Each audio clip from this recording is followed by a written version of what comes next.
jusqu'à 9h, Good Morning Business.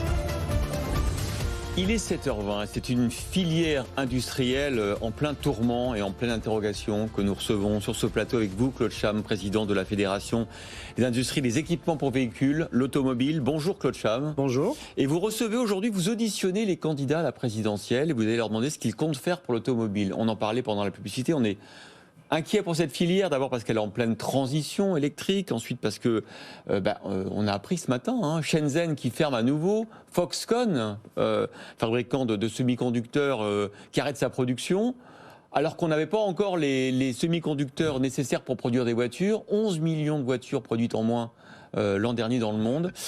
C'est compliqué Claude Cham en ce moment, hein.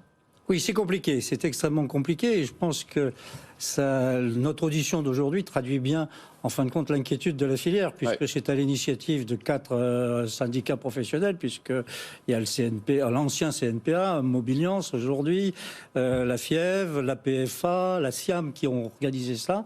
Donc on est tellement préoccupé qu'on s'est réunis pour dire qu'il faut qu'on pose la question de base à tous les candidats pour cette industrie qui, en France en particulier, a beaucoup souffert et risque de beaucoup souffrir dans les 5 années qui viennent, puisque la transition énergétique, on verra si notre industrie automobile française va pouvoir lutter dans les 5 ans qui viennent. Et donc, contre les Chinois, contre Tesla ? Contre les Chinois, contre Tesla, contre tout le monde. C'est que notre pays a produit l'année dernière un peu moins d'1,7 million de voitures, a vendu un peu moins d'1,7 million de voitures, on a produit un peu moins d'1,5 million, on ne devient pas un très gros acteur.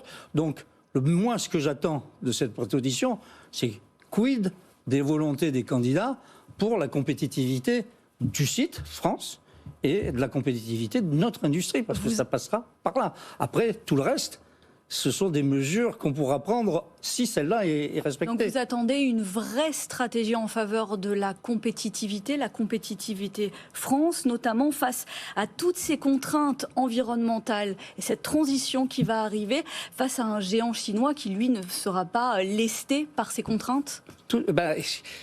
On s'aperçoit que progressivement le monde vient vers cette transition énergétique, mais pas toujours avec les mêmes volontés et toujours à la même vitesse.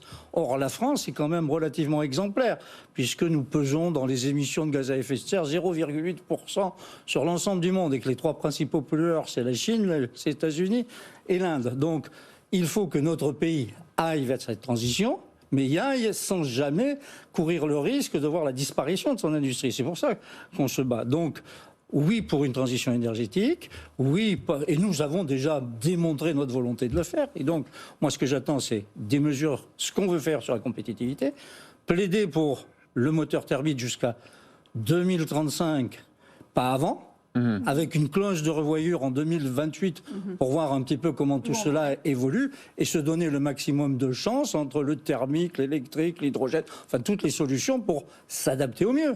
Vous parliez de compétitivité. On craint de perdre 50 000, 60 000 emplois en France au cours des prochaines années. Qu'est-ce qu'il faudrait faire pour qu'on fabrique davantage à la fois des voitures et des équipements sur le territoire national ? Est-ce que la baisse des impôts de production, j'ai vu que c'était une de vos revendications aujourd'hui. Tout à fait. Je crois que la baisse, il faut saluer la première baisse des 10 milliards. Des 10 milliards. Vous savez que je plaide pour 30 milliards et ça fait pas, c'est pas aujourd'hui que je le dis, mais je pense qu'il faut encore faire une baisse supplémentaire. Donc il faut le faire au plan général pour la France. Il faut le faire particulièrement pour l'industrie automobile qui se trouve dans une transition exceptionnelle. Donc il faut qu'on trouve des mesures transitoires pour l'industrie accompagnant des mesures générales. Donc compétitivité, monter en gamme, faire attention à ce que l'ensemble de la filière soit dans une évolution cohérente. Une des préoccupations des équipementiers que je représente, c'est, vous savez, quand vous êtes constructeur, vous choisissez entre le make or buy. Je fabrique ou je transfère. Nous, aujourd'hui, quand on voit les batteries, ça va devenir un élément fondamental. Et on voit que les constructeurs s'y implantent volontiers, très rapidement. Donc, nous, pour les constructeurs équipementiers, on se dit, comment on va se situer à l'intérieur de cela ? Ne serons-nous pas ceux qui allons payer le plus gros tribut à cette transition énergétique ? Alors, on se transforme, mais ça nous coûte des investissements colossaux, qu'en plus, on ne peut pas négliger toutes les solutions possibles, parce que nous ne sommes pas ceux qui déterminons ces évolutions.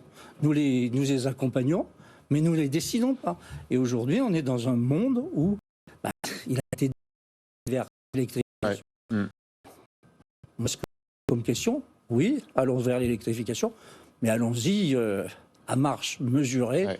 Avec plusieurs possibilités. Ce qui est un peu désespérant ce matin, c'est qu'on comprend que c'est compliqué, il ne faut pas qu'on fasse plus que les autres. Alors voilà, le problème, c'est que la planète brûle, ça on le sait depuis plusieurs années, et que ce qui est en train de se passer, cette crise, fait que le pétrole revient sur le devant de la scène. On voit que les Américains ont décidé d'augmenter leur production, et que donc, voilà, malheureusement, la transition écologique risque d'avoir du plomb dans l'aile. Hein. Il ne faut pas qu'elle ait du plomb dans l'aile, parce que je crois qu'il est, il est bon pour la planète que nous y allions. Ouais. Mais il faut que des pays comme l'Europe, la France, etc., nous y allions accompagnés par les plus grands pays pollueurs de la planète. Et si nous y allons à une vitesse trop rapide alors que les autres ne nous suivent pas, on va se trouver dans une situation de compétitivité qui sera défavorable pour nos pays. Donc oui pour la transition, mais tous ensemble. Il ne faut pas qu'on soit exemplaire en étant mort en même temps. Exactement, c'est ce que je pense. Merci Claude Cham, président de la Fédération des industries des équipements pour véhicules. Je rappelle que vous auditionnez aujourd'hui tous les candidats à l'élection présidentielle.